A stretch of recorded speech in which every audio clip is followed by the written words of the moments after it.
Heading south to North Carolina, Raleigh, in my favorite old truck, a Mazda B4000 1989. Nothing beats the feeling of driving this car. I'm going to see a local historian that has dedicated his entire adult life to collect and process records of old-time musicians, old-time black musicians. His collection is amazing, and if I may give a piece of advice to any documentary filmmakers in the making, which is not my place. Documentarians should not give advice, because every documentary is different, every project is different. It's very difficult to apply the experience of a past project into another project, unless for a few fundamentals. And one is, pay attention to local historians. They do have something to say, and they often are extraordinary sources for imagery and anecdotes and family stories. People talk about family traditions, oral traditions, and yes, that is important. But what local historians like Marshall Wyatt, the one I'm going to see now on Raleigh, North Carolina, what they have is the accumulation of the knowledge of all these families, not only in the region but in other places as well. So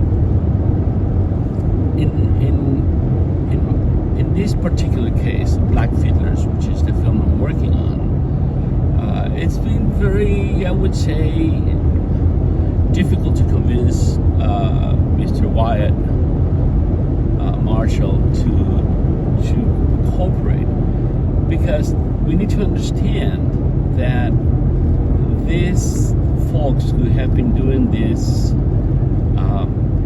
out of their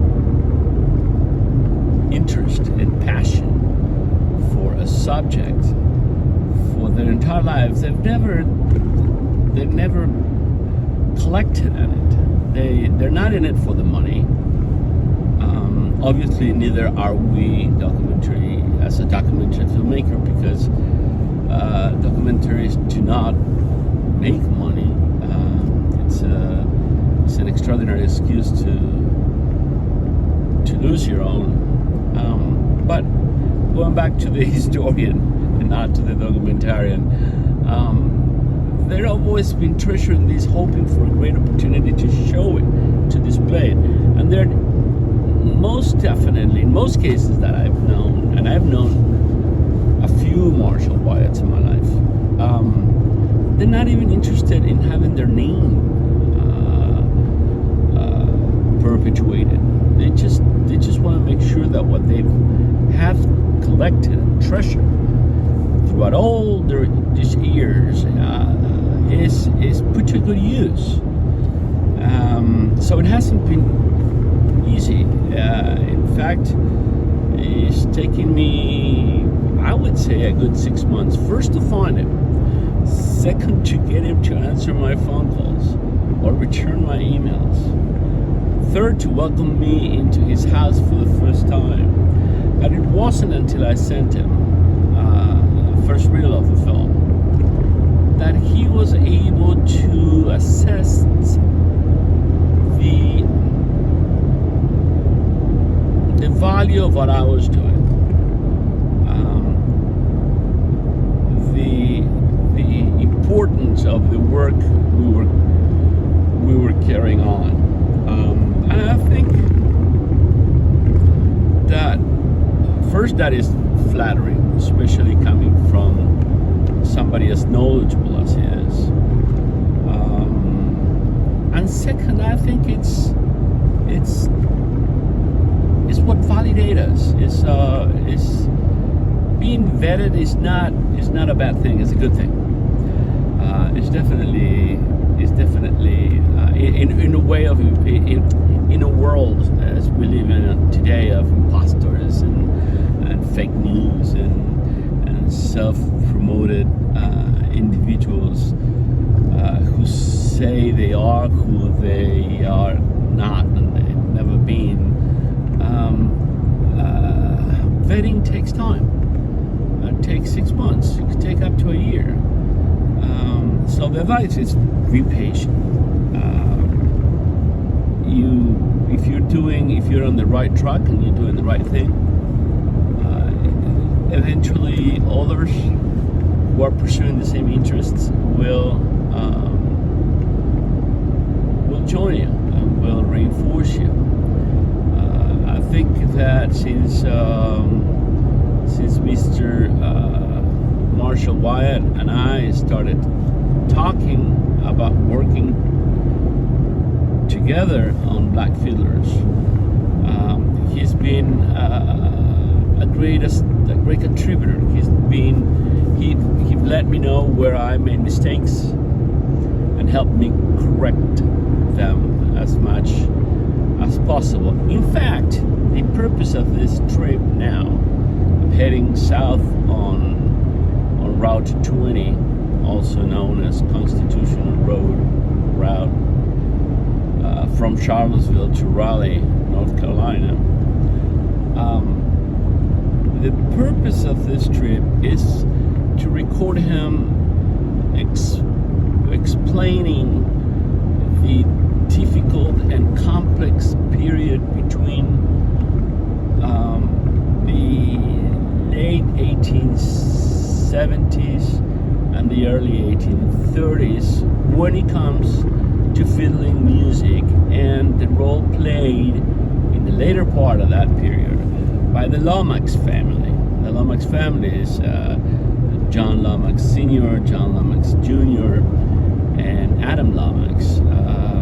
They're father, son, cousin, and the Holy Ghost of musicology, early musicology in America. They are the ones who went out first in the field and recorded the remaining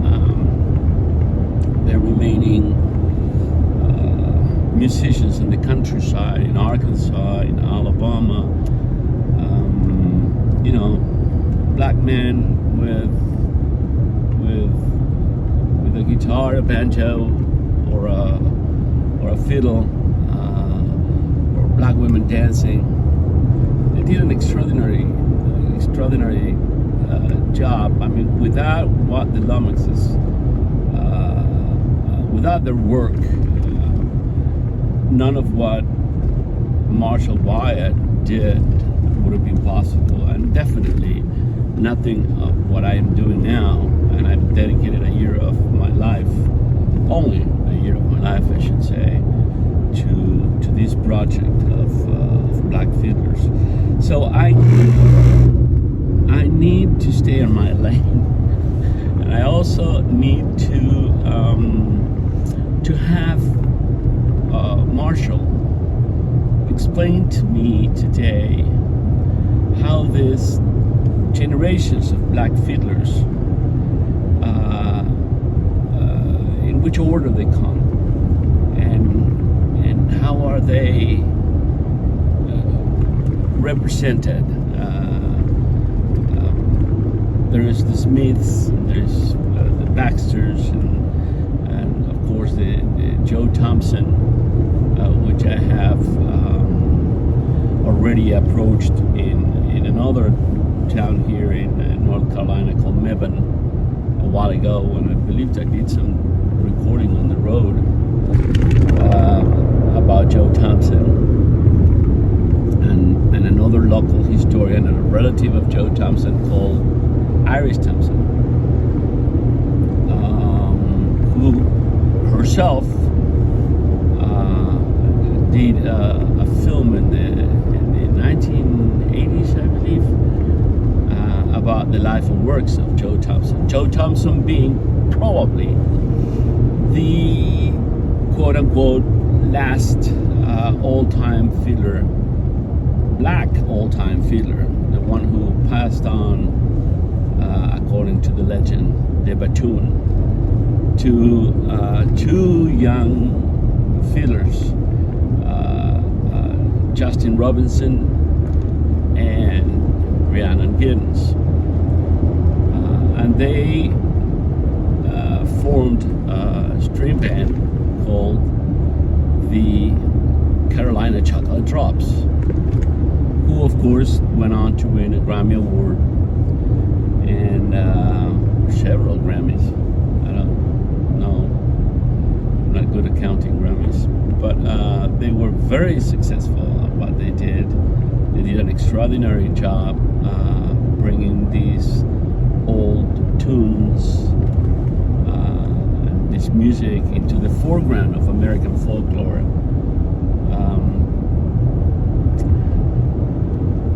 So understanding that transition between Reconstruction, post-emancipation, all the way down to Joe Thompson's previous generation, it's key in understanding this history. Is almost, which doesn't start there, obviously. It's a very, it goes all the way back to colonial Williamsburg and even before that, to the shores of Western Africa. But if I fail to explain the transition period or the evolution of this music, of this cultural tradition, which is more than music, in the period between emancipation and Reconstruction and the Great Depression, I won't be able to tell the story. So I don't know if any of this makes any sense, but this is the reason why I am now by myself, sitting in my favorite truck with nearly 500,000 miles, heading to meet, interview, chat with, hang out with Marshall Wyatt, and hopefully bits and pieces of that interview will be uploaded on YouTube following this video. So make sure you subscribe if you want to stay informed with the progress of Black Fiddlers. See you soon.